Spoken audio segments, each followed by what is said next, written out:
So you're thinking of listing your house and you don't know where to start. Well, the first start is contacting a real estate agent, a full-time real estate agent, to come in and take a look. So what is a listing consultation and what happens during a listing consultation? A listing consultation for me is the first of two parts of getting a home listed. So on that listing consultation, when I make an initial visit, I'm there to do several things.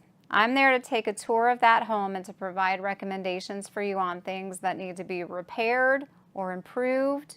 Or sometimes it's just validation that what you've done is amazing and you're going to be just fine. I love those. I love both. I love to tell you the great stuff about your house, and I love to tell you what needs improvement and what areas need to be improved. I am also there on a listing consultation to discuss your moving plans, because right now we know we have a pretty good idea your house is going to sell if it's priced appropriately for the condition, but we've got to find out as a seller where you're going first. And if you have that all locked up, then you got most of the battle won right there.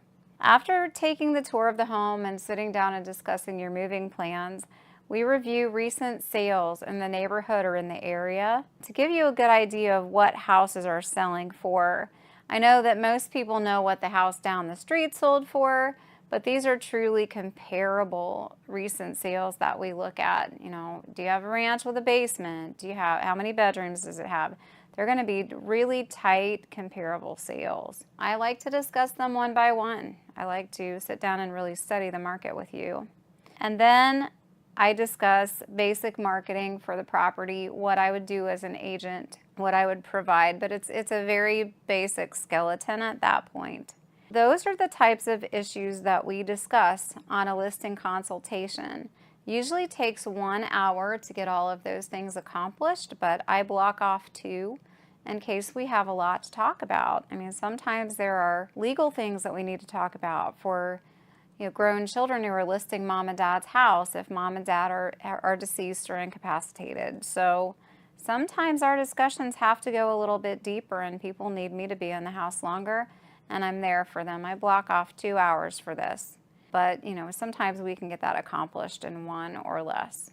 So if people are happy about what I've told them and they're ready to sell, I can also stay and get the listing paperwork done with them at that time. But most of the time, they take the information I give them, they digest it, they take a look, line up some contractors, and then we get a listing appointment set where we get more fine-tuned for the price, and we talk about how the showings are going to occur. We do the listing paperwork, but that's usually in a second visit to the property. We get measurements, so that's usually in a second part where we actually have the listing appointment and go through the finer details and go through the paperwork and such.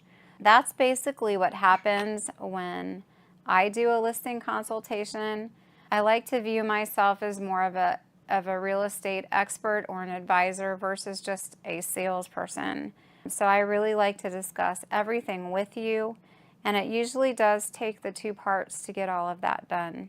First part is just getting our feet wet, seeing what we're dealing with, looking at those recent sales, and then talking about what I do along with my company to get that property marketed. And then the second part, we get into the nitty-gritty details. If you have questions about a listing consultation or a listing appointment, anything related to real estate at all, please feel free to reach out to me via phone, text, email. You can private message me, and if you're watching on YouTube, please feel free to subscribe. Thanks, bye.